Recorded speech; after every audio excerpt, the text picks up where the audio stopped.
What blessed assurance I found in you, I found in you. I won't be shaken, I will not be moved. How steadfast the strong hand is keeping me, is keeping me. I won't be shaken, I will not be moved. The blessed assurance.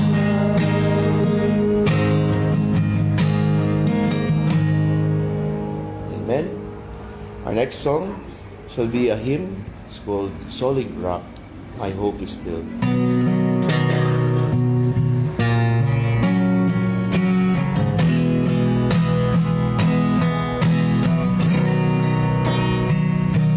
My hope is built on nothing less than Jesus' blood and righteousness.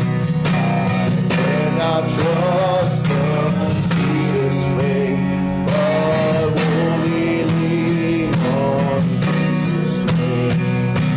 On Christ the solid rock I stand, all other ground is sinking sand. All other ground is sinking sand. Darkness veils his lovely face, I rest on his unchanging grace. In every high and stormy day, my anchor holds me in the way. On Christ the solid rock I stand, all other ground is sinking sand. All other ground is sinking sand.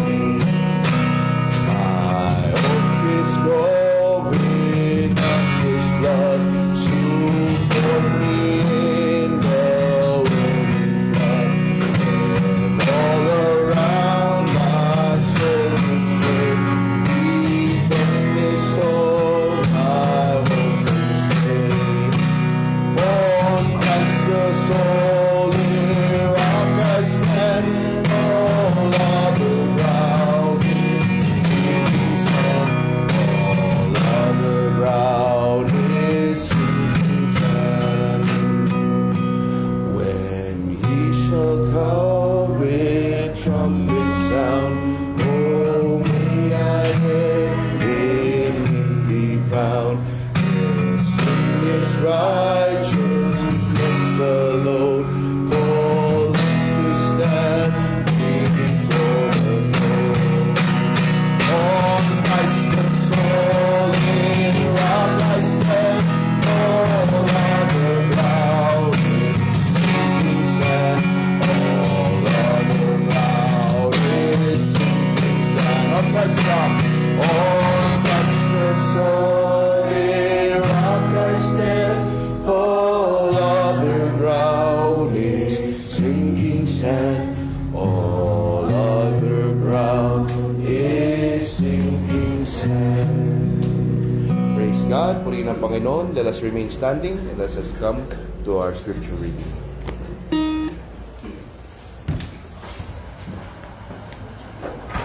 Let us turn our Bibles to Judges 8.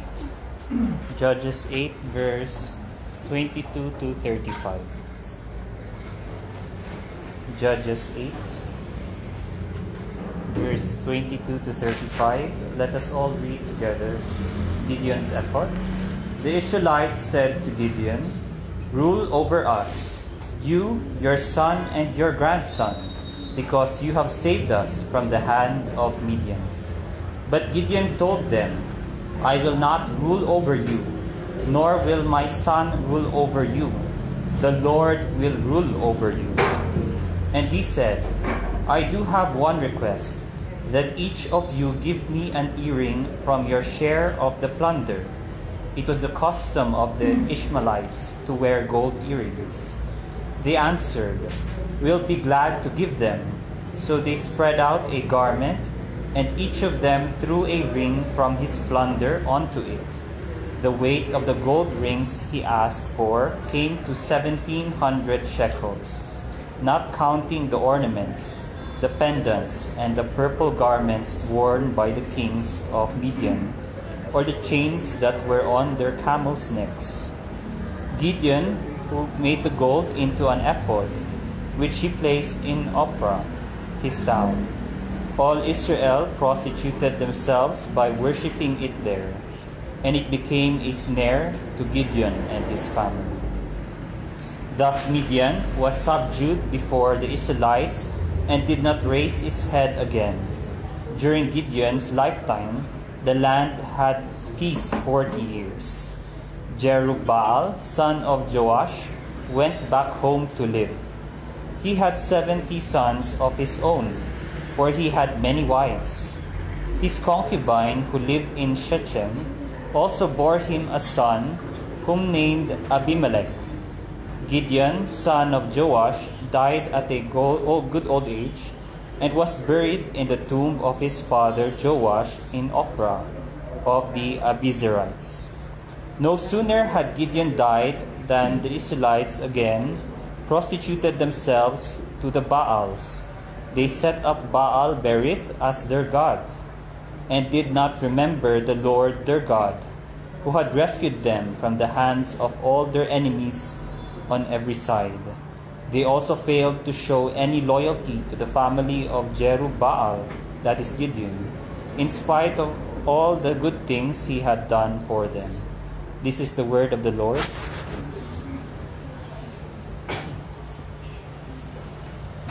Our second reading is found in the book of Romans, chapter 15, 1 to 13. Let us read together verse 1. We who are strong ought to bear with the failings of the weak and not to please ourselves. Each of us should please our neighbors for their good, to build them up. For even Christ did not please himself, but as it is written, the insults of those who insult you have fallen on me. For everything that was written in the past was written to teach us, so that through the endurance taught in the Scriptures and the encouragement they provide, we might have hope. May the God who gives endurance and encouragement give you the same attitude of mind toward each other that Christ Jesus had, so that with one mind and one voice you may glorify the God and Father of our Lord Jesus Christ. Accept one another then, just as Christ accepted you, in order to bring praise to God. For I tell you that Christ has become a servant of the Jews on behalf of God's truth, so that the promises made to the patriarchs might be confirmed, and moreover, that the Gentiles might glorify God for His mercy, as it is written, Therefore I will praise you among the Gentiles. I will sing the praises of your name. Again it says, Rejoice, you Gentiles, with His people. And again, praise the Lord, all you Gentiles. Let all the peoples extol Him. And again, Isaiah says, The root of Jesse will spring up, one who will arise to rule over the nations. In Him the Gentiles will hope. May the God of hope fill you with all joy and peace as you trust in Him, so that you may overflow with hope by the power of the Holy Spirit. This is the word of the Lord.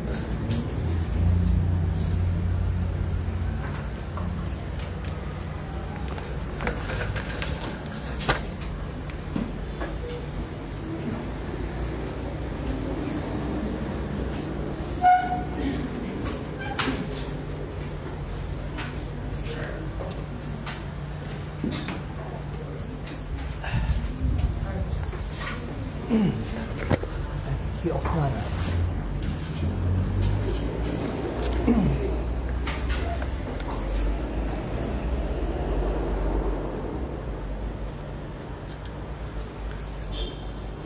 Isang mapagpalang umaga o magtatanghali sa inyong lahat. Salamat sa ating Diyos sa kanyang pagbibigay ng ating lugar para tayo makapanambahan, makapag-aral ng kanyang salita. At upang tayo may mapulot at ating sa buhay at ating madala rin sa iba ang mensahe nito. Okay? So maraming salamat sa inyo pong pagdalo. So paki-open po ang inyong mga Bibles sa Matthew chapter 4 verse 23 to 25. Okay? Maiksing verses lang yan. 3 verses. Okay, so pagkatapos kung basahin tayo mananalangin. Okay, Jesus went throughout Galilee teaching in their synagogues, proclaiming the good news of the kingdom, and healing every disease and sickness among the people. News about him spread all over Syria, and people brought to him all who were ill with various diseases, those suffering severe pain, the demon-possessed, those having seizures, and the paralyzed. And he healed them. Large crowds from Galilee, the Decapolis, Jerusalem, Judea, and the region across the Jordan followed him. Let us pray. Father God in heaven, Lord, this is your word. This is your truth. Allow your servant to humble himself, seeking the divine intervention of the Holy Spirit, who is our guide and our illuminator. And I pray, Lord God, that I will not rob you of anything that is supposed to be to you, Lord God, especially your glory.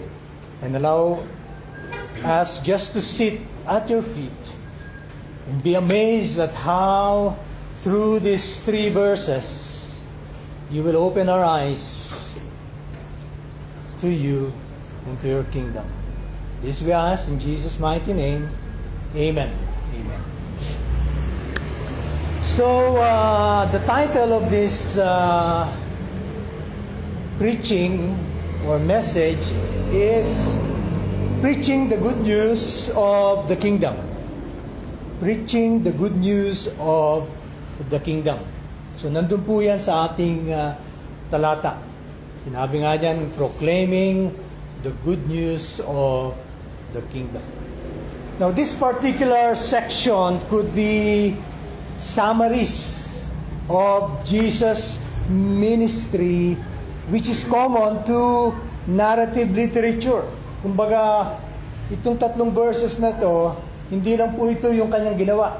And later on, we will find that Matthew will expound this more when he now tried to bring into details what Jesus Christ has done.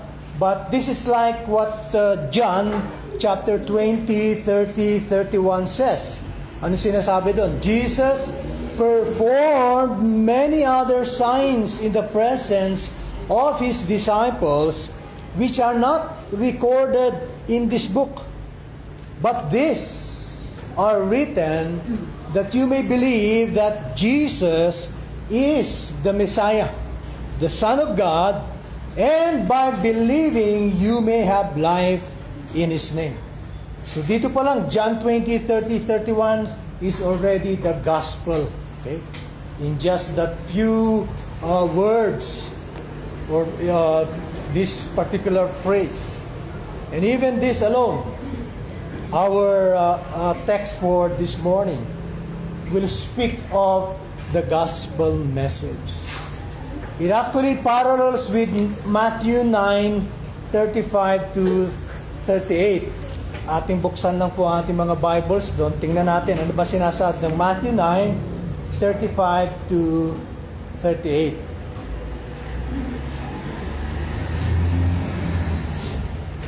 Jesus went through all the towns and villages, teaching in their synagogues, proclaiming the good news of the kingdom, and healing every disease and sickness. When he saw the crowds, he had compassion on them, because they were harassed and helpless, like sheep without a shepherd. Then he said to his disciples, "The harvest is plentiful, but the workers are few. Ask the Lord of the harvest, therefore, to send out workers into His harvest field." So pag titingnan po natin itong kababasa lang natin at ang ating text, makikita natin na may pagkakahawig. Okay? But likewise, there is a distinct feature of the text that we will be studying today, okay, differentiated with Matthew 9:35 to 38. Okay, it does not only summarize what has happened before, okay, prior to this sin, okay, yung pangyayari, but shows the various activities Jesus had done.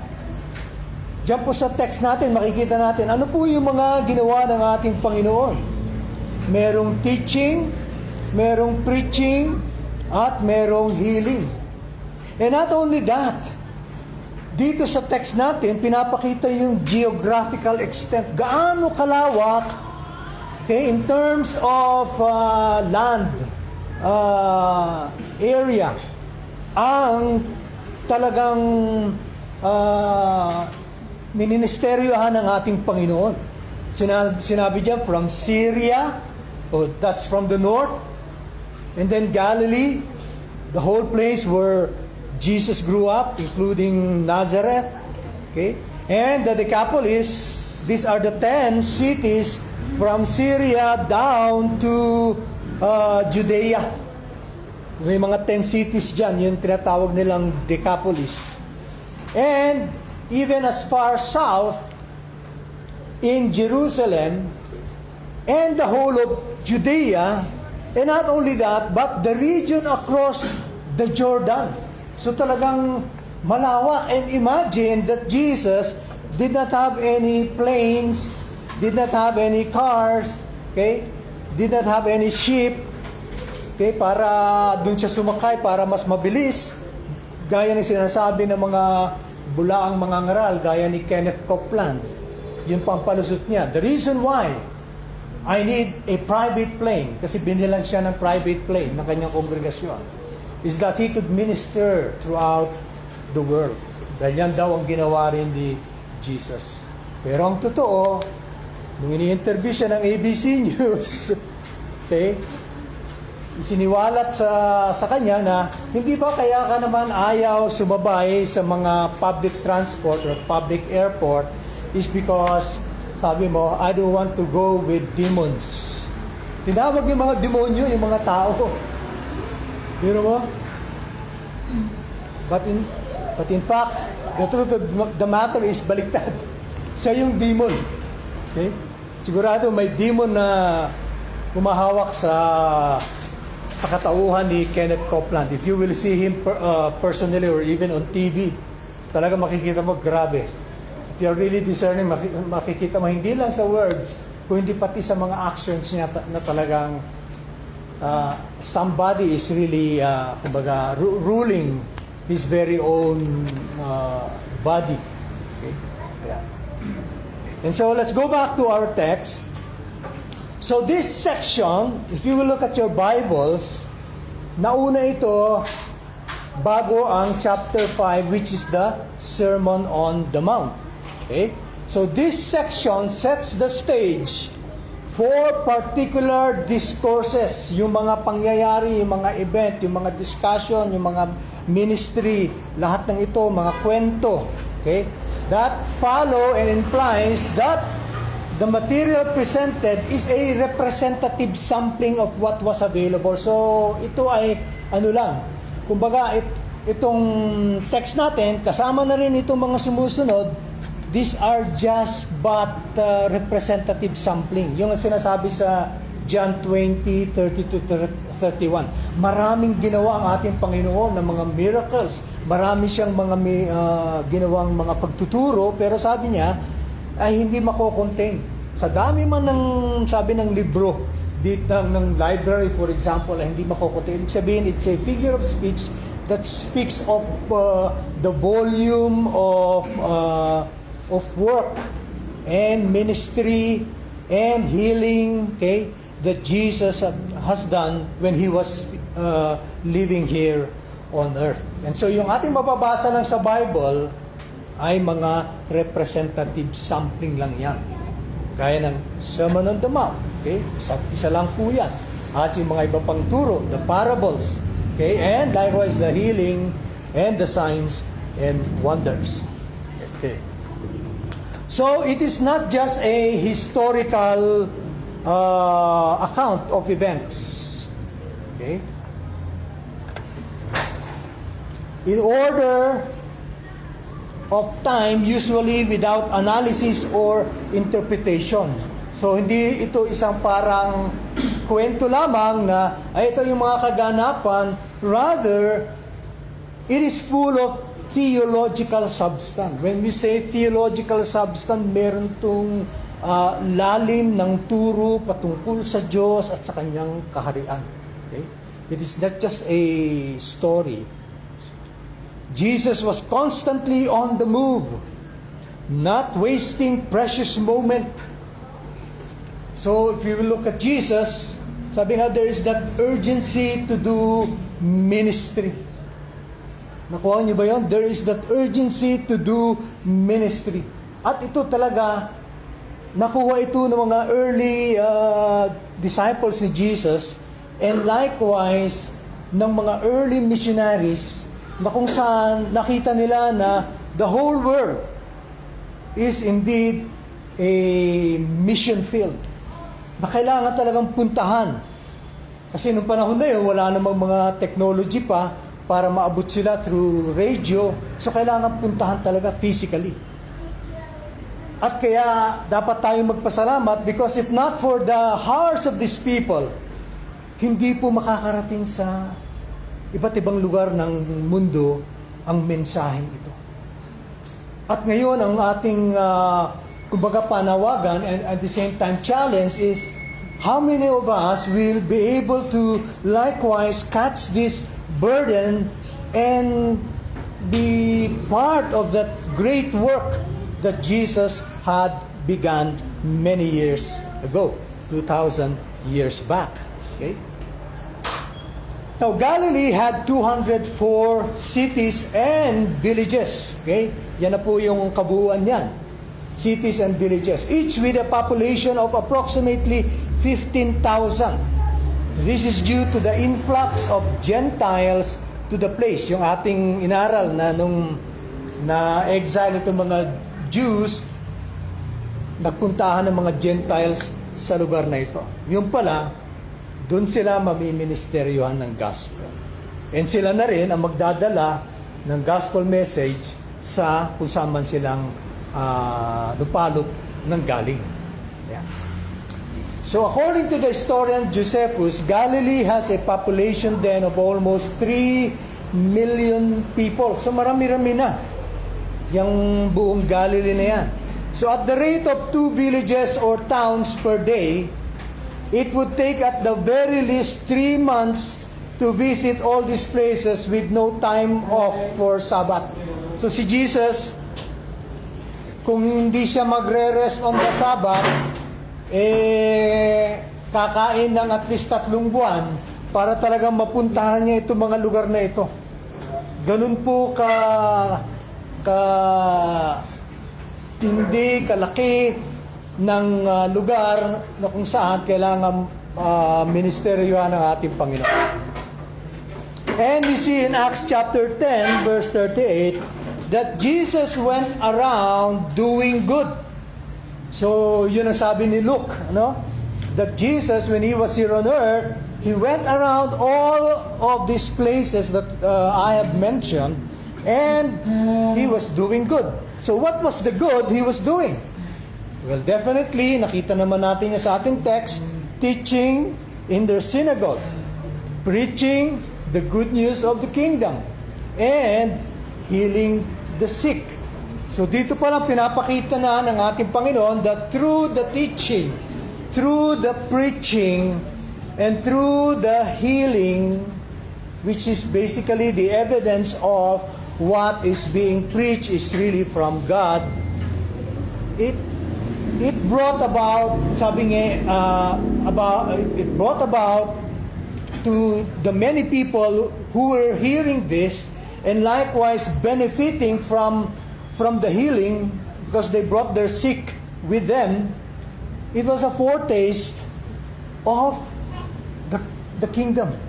It was a foretaste of the new heavens and of the new earth, of which it is still future sa ating time ngayon. Yan po yan. But, nung nandito ang ating Panginoon, yung mga tao that time had a foretaste. Okay? Bakit? Gumaling ang mga kasamahan nila o kakilala nila na mga may sakit. Okay? This work of Jesus Christ is very draining. Okay? Nakakapagod. For example, if you were asked to do the work of Jesus Christ, grabe po. Tayo nga lang, bugal yun. May sasakyan na nga tayo. And yet, napapagod pa rin. Okay? Hirap pa rin. Imagine Jesus doing this. And then having only 12 disciples to accompany Him. So the message He proclaimed, doing it many times over, and face the same problems of people. Ano yung problems? Illness, at yung mga pangangailangan, biro mo yan, laging may lalapit. Sabi nga, so, talagang very draining ang bagay na ito. And at the same time, parehas naman yung message na binabanggit mo. Repent, for the kingdom of God is at hand. Yun lang yung message mo eh.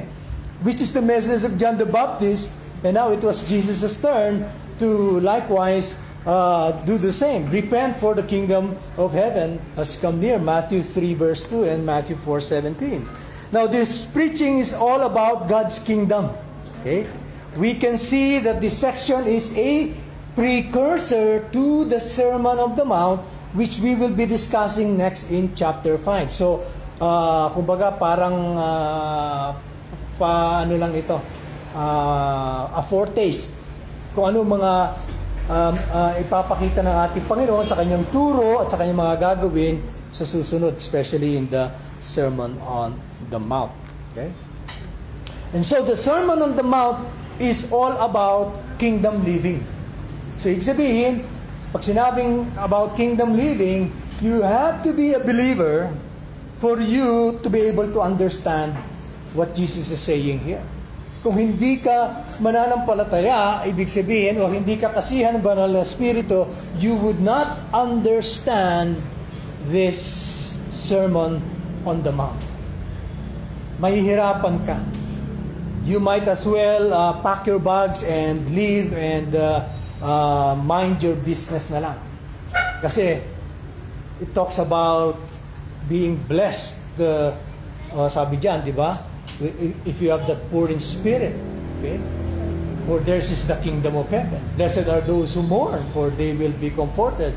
Blessed are the meek, for they will inherit the earth. Blessed are those who hunger and thirst for righteousness, for they will be filled. And so forth and so on. And so kung wala kang interest pagdating sa kaharian ng Diyos, then sabi nga, you will not be able to understand such a message. Okay? Yeah. So the good news spoken of by Jesus is that the kingdom of God has broken into the kingdom of this world. Okay? Now I'd like to explain this more clearly para maunawaan nyo. No? Jesus' first coming, okay? Yung kanyang pagparito, eto ngayon, inaaral natin. Okay?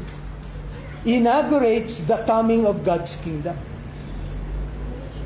So let me illustrate this. Sayang, wala tayong chalk at saka para maisulat ko. But sabi nga, we have the present age.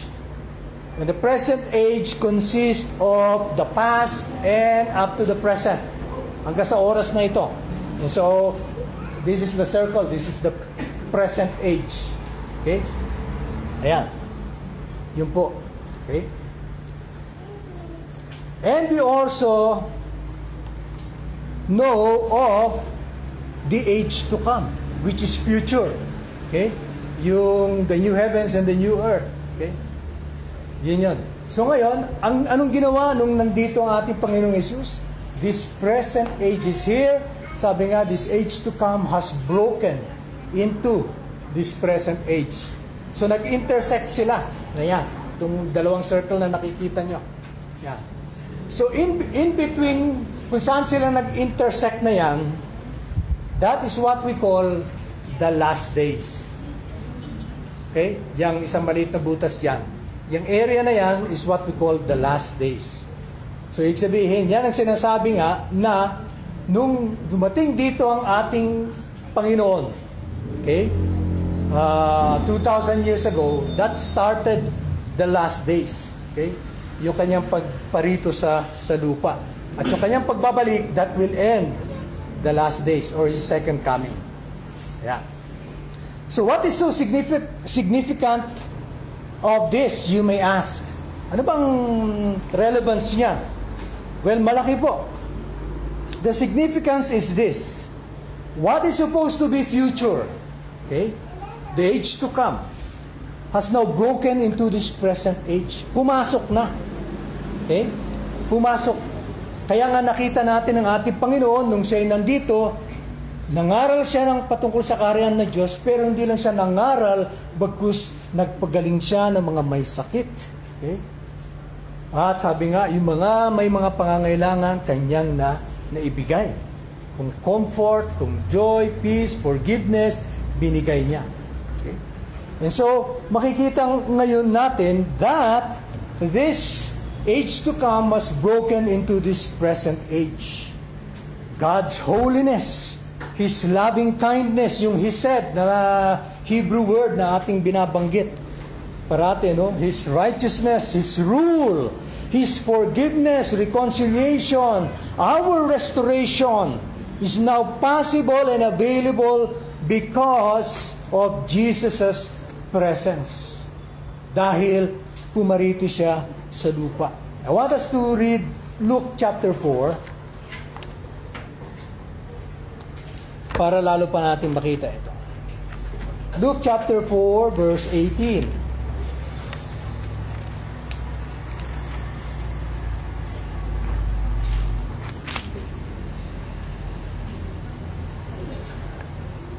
Sabi ng ating Panginoon, the Spirit of the Lord is on me because He has anointed me to proclaim good news to the poor.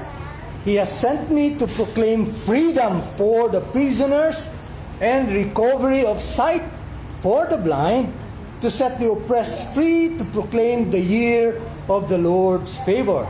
Then He rolled up the scroll, gave it back to the attendant, and sat down. The eyes of everyone in the synagogue were fastened on Him. He began by saying to them, "Today, this scripture is fulfilled in your hearing." Takang-taka yung mga tao doon sa synagogue na biglang nagbasa itong Jesus na ito at pagkatapos niyang basahin, sinasabi niya, "This scripture is fulfilled." Ibig sabihin, it is a prophecy from the old that has been fulfilled in that particular instance. Okay? So, ano pinapakita nun? Okay? Sinasabi lang na, eto na, you see all of these infirmities around you, and I have healed them. Eto po ang kingdom. Dumating na. Okay? The kingdom has come near and now has come upon you. Pag sinabing has come upon you, ibig sabihin, napaniwala ka, nakuha yung attention mo, at naniwala ka na siya nga ang Panginoon at tagapagligtas. That He is Lord and Savior. Okay? Kaya, therefore,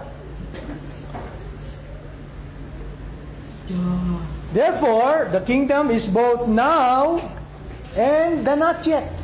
Okay?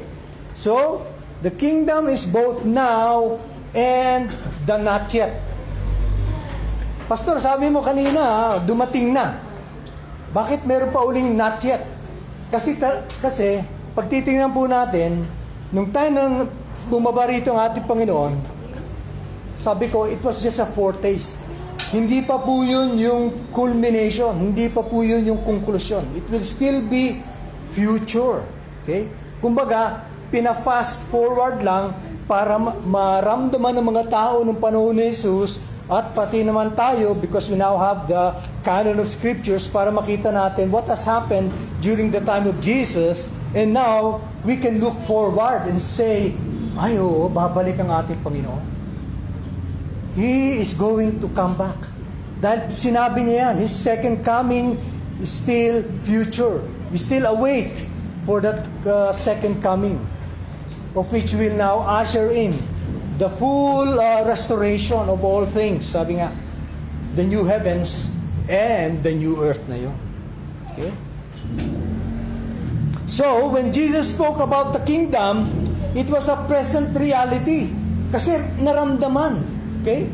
Na nakita ng mga mata ng mga tao, na nakita nila kakaiba ito. Hindi lang ito isang propeta na nangangaral patungkol sa salita ng Diyos. Sabi nga, even pag nagsalita ang ating Panginoon, sabi, He has this kind of authority that no one has.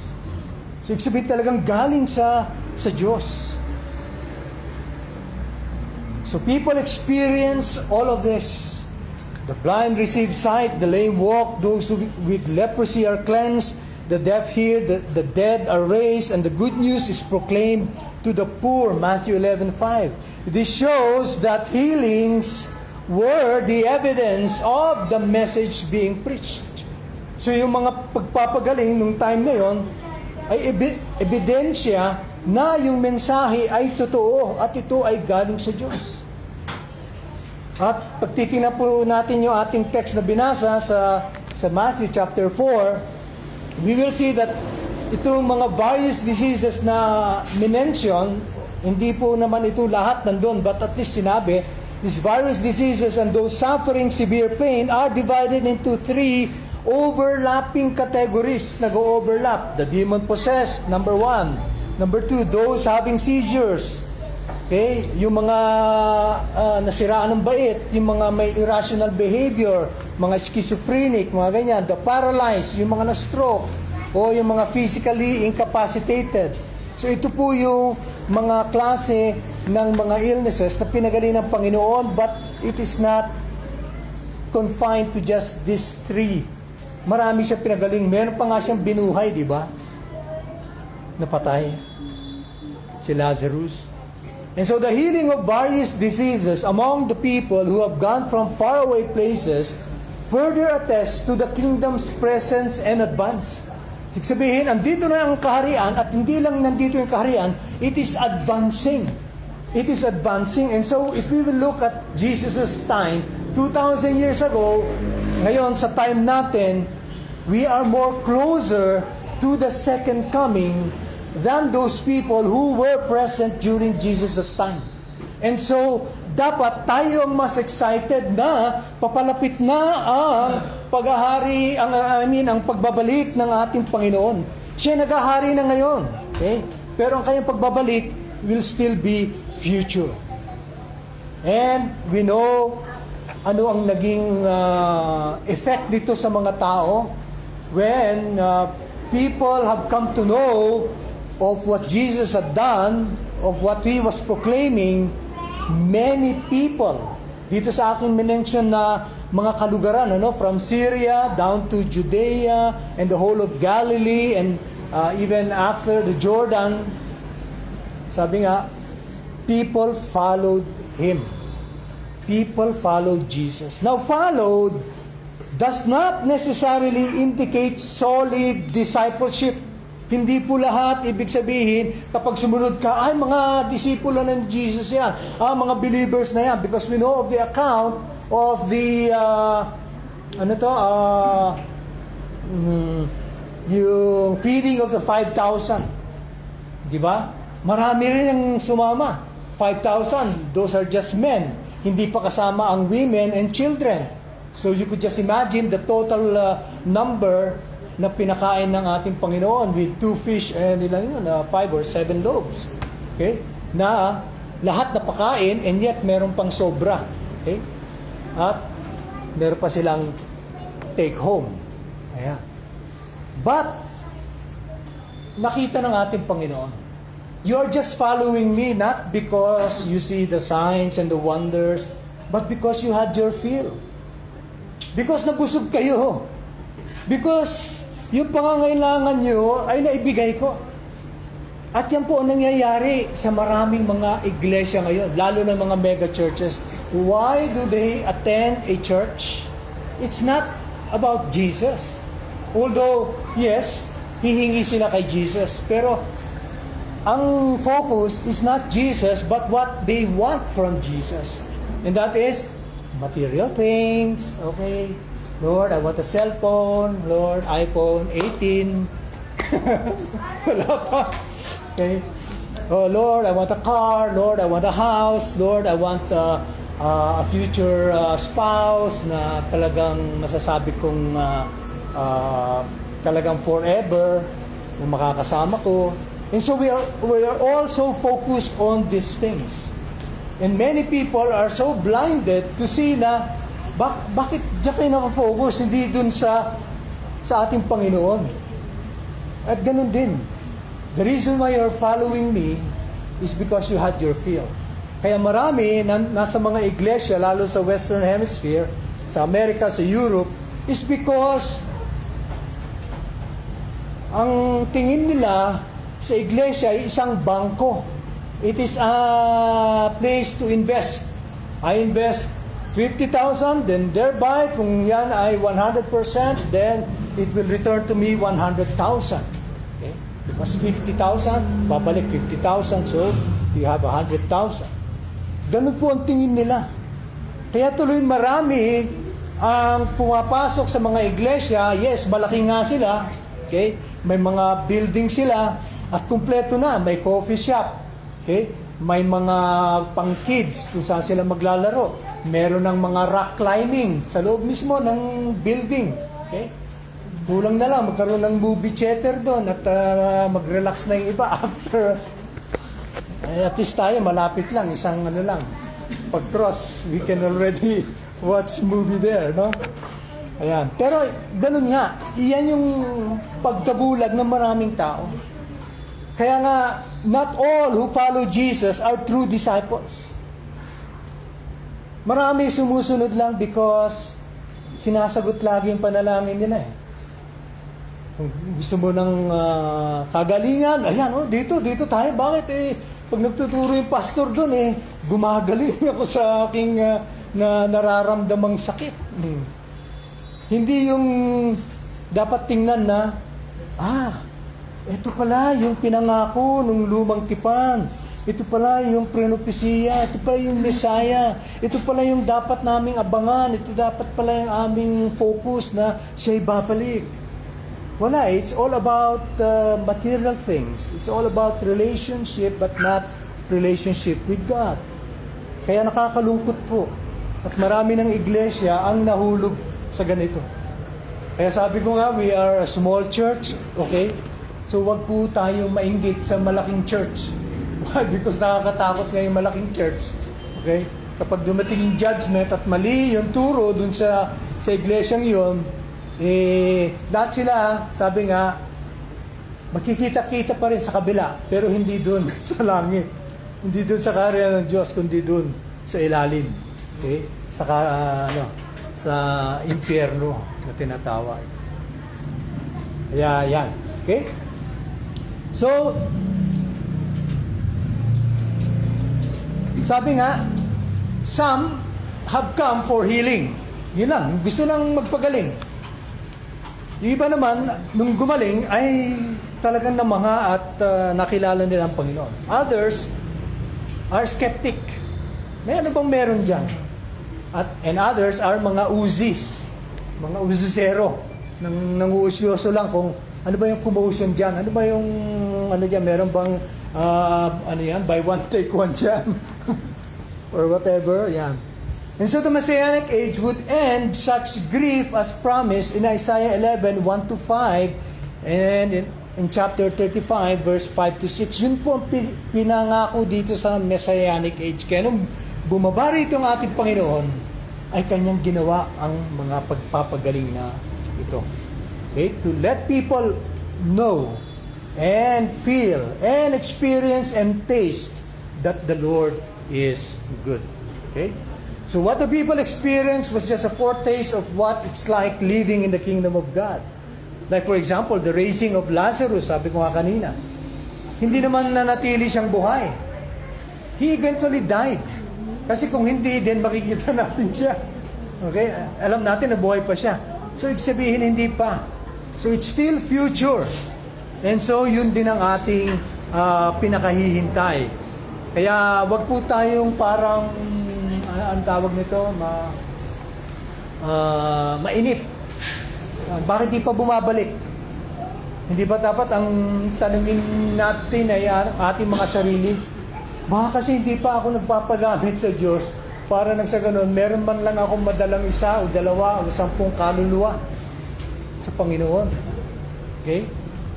Kasi many of us are not evangelizing. Many of us are not sharing the gospel.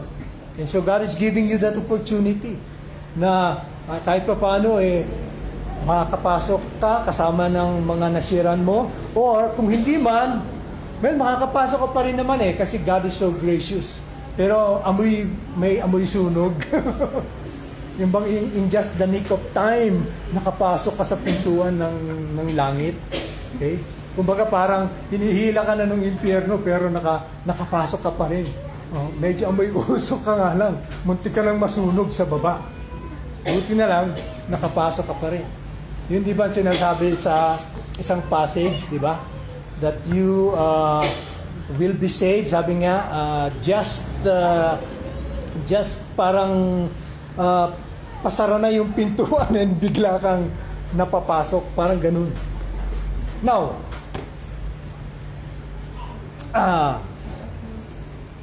one thing is for sure, no matter how hard the devil and his cohorts try to impede or block the work of God, it would be to no avail.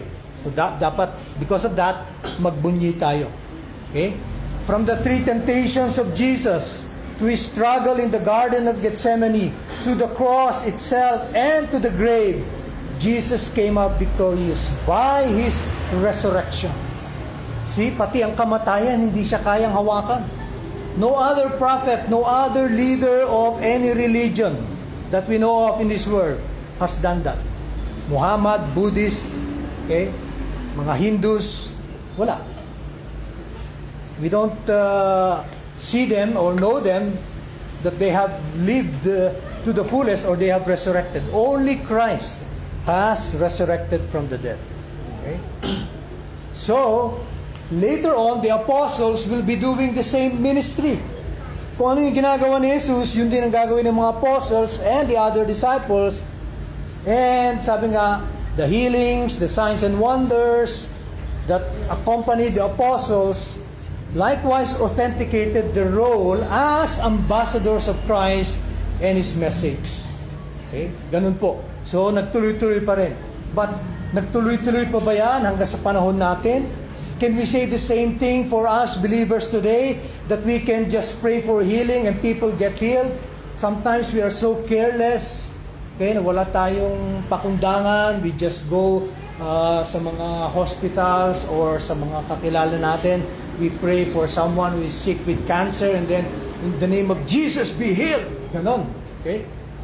Tapos biglang kinabukasan, namatay yung pinag-pray mo. Hindi ba't pinapakita mo lang na you are so careless with your words? Binigyan mo ng false assurance yung tao. Instead na sana, shinare mo yung gospel. Shinare mo na ang kanyang hope, pag-asa niya ay sa Panginoong Jesus. Leave the healing to God, not to you, because we don't have powers to heal. And if God so chooses to heal a person through our prayers, then praise God, let's glorify God. And if not, then still we glorify God. The important thing is the message. The important thing is the gospel that we are bringing to the world. Kaya nga sabi yung mga signs and wonders, kung andito lang sana si Pedro, then we could really see yung signs and wonders. Diba?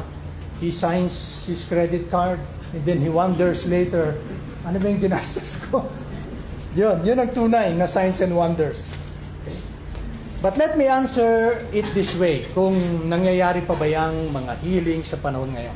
Ito po ang sagot ko dyan. God is free to do anything, including the signs and wonders mentioned, if He chooses to.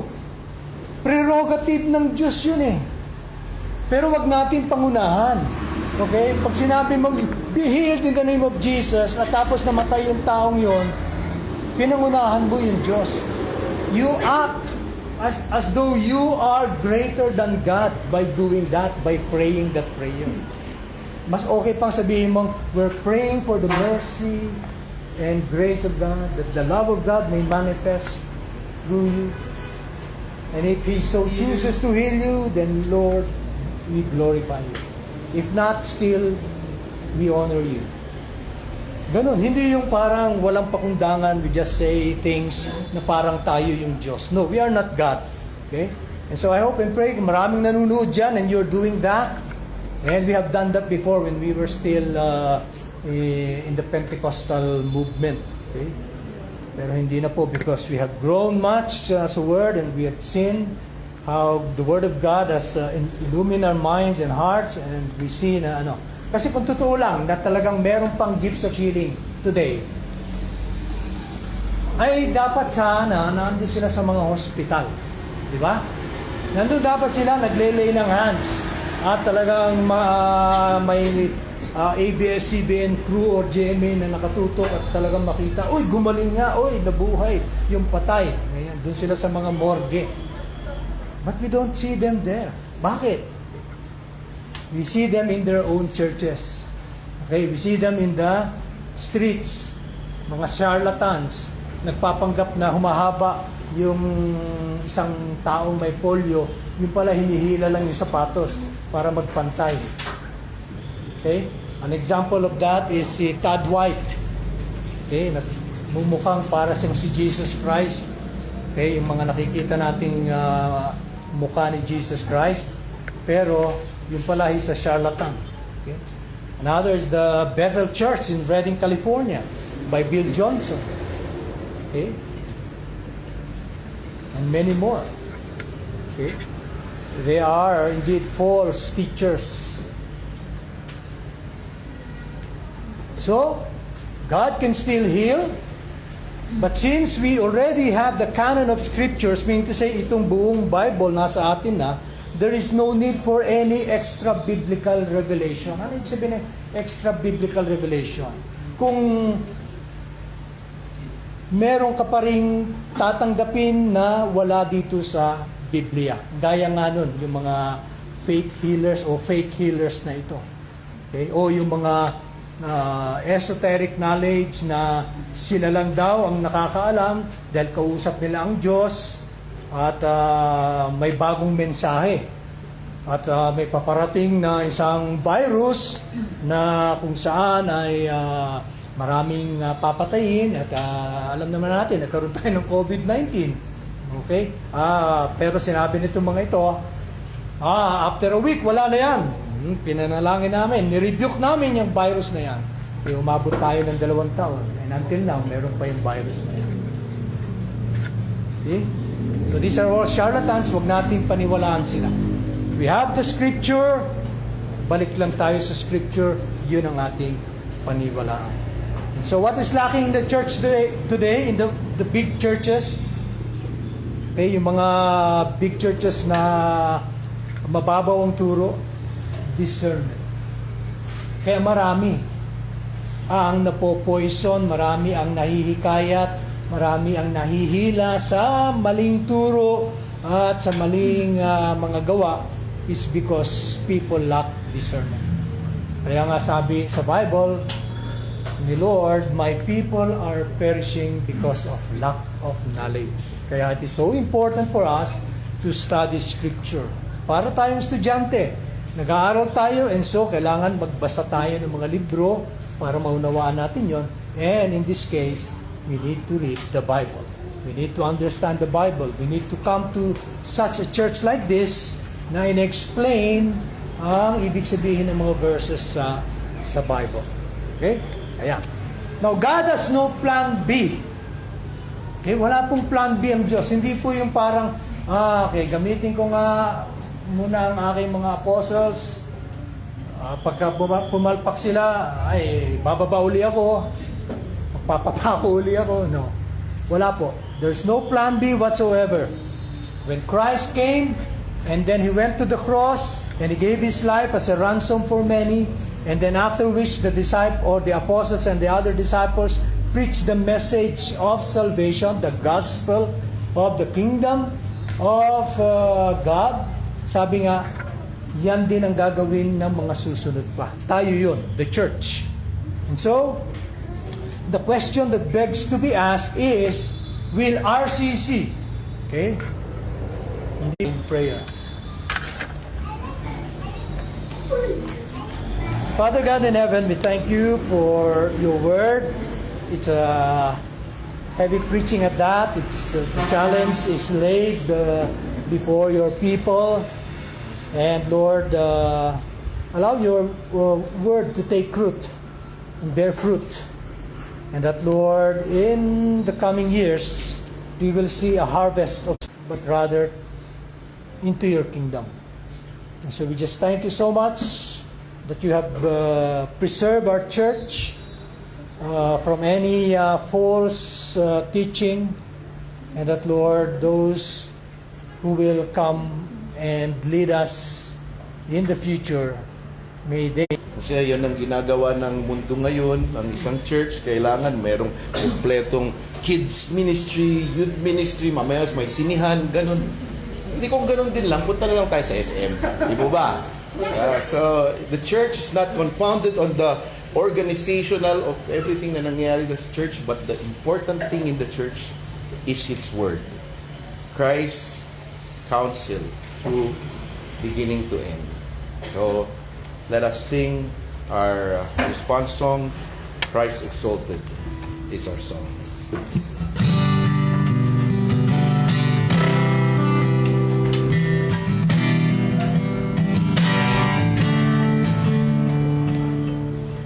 Christ exalted is our song. Like the new eternity. His Christ lights up the dawn. Whereof His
I call on Brother Jericho to pray for our offering.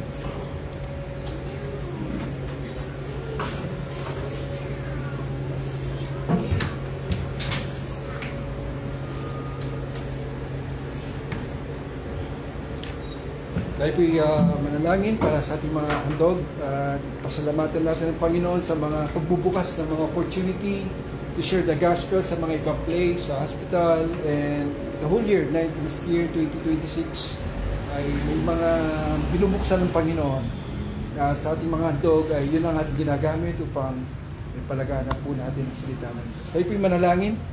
Salamat po Panginoon sa inyo pong pagbibigay sa amin ng pagkakataon to give you honor and praises sa lahat po ng aming mga pwedeng gawin, Panginoon, ay binigay din po ninyo. Kayo ang unang nagbigay, ang bugtong na anak, kaligtasan po namin. At kami naman ngayon ay tumutugon, Panginoon, sa inyong panawagan na kami ay humayo at mag-ebanghelyo at abutin ang mga tao pa, Panginoon, na binubuksan ninyo ng pintuan upang kami po ay pumasok doon, bahaginan po namin sila. At hindi po namin alam, Panginoon, kung anong kaganapan sa puso ng mga tao sa tuwing kami magbabahagi ng salita ng Diyos, ang banal ng Espiritu ang kumikilos sa kanila upang tumugon, Panginoon, din at pagkaroon ng buhay ang kanilang Espiritu at makipag-ugnayan sa inyo. May makapangyarihan ng inyong mga salita. Salamat po, Panginoon, sa pagkakataon na binibigay niyo sa amin upang maipayag din namin ang aming pagpapasalamat sa inyo sa paghandog po namin, Panginoon. Patuloy niyo pong pagpalain bawat pamilya na nag-represent, Panginoon, sa gawain ito.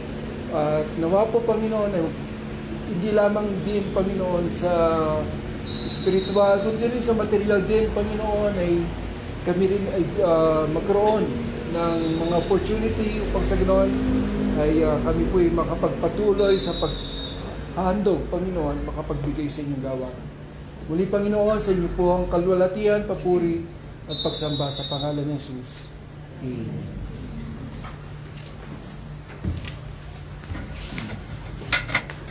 Okay, bago tayo dadako sa ating benediction, any birthday celebrators for the week? Gusto niyo para panalangin ulit natin si Casey? Kasi no? Si Casey lang. Ay panalangin na natin. Si Rochelle, kailan ang birthday ko? Ay kahapon, no? Di 14, kasabayan ni Casey sa birthday. Si Rochelle at si Brother Lito are from Canada. Sila yung ating pinapag-pray every Wednesday, kasama sila. Okay? Kaya nagkaroon na ng remission si Rosel sa kanyang sakit. At si Nanay Lidis na naman ay atin din pinapag-pray sa kanya rin po. Dahil parehas po yung inyong kumbaga sakit na nabuha. Okay? So, yan. So, sige, panalangin natin sila. Any sa mga kinasal sa February, third week ng February? Meron? Walang nagpakasal ng Valentine's Day?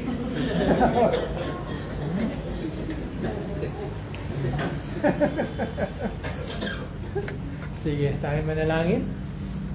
Aming Diyos na banal, Lord, kami po ay nagpupuri at magpapasalamat sa inyo. Salamat din po sa inyo pong pagpapaunlak sa amin na dumating aming mga kapatid mula from Canada. Salamat pa ngayon kina Brother Lito at si Rosel. Salamat din sa buhay ni Rosel dahil kanilang naidaos ang kanyang kaarawan, kahuluy na kagalingan niya at maging ng health ni Brother Lito na kasama rin po namin sa dating iglesia, Panginoon. At kay Nanay Lidis na, ganun din po sa kanyang patuloy na pagkikimotherapy and at the same time, ang kanilang pakikinig ay magsilbing daan para sila ay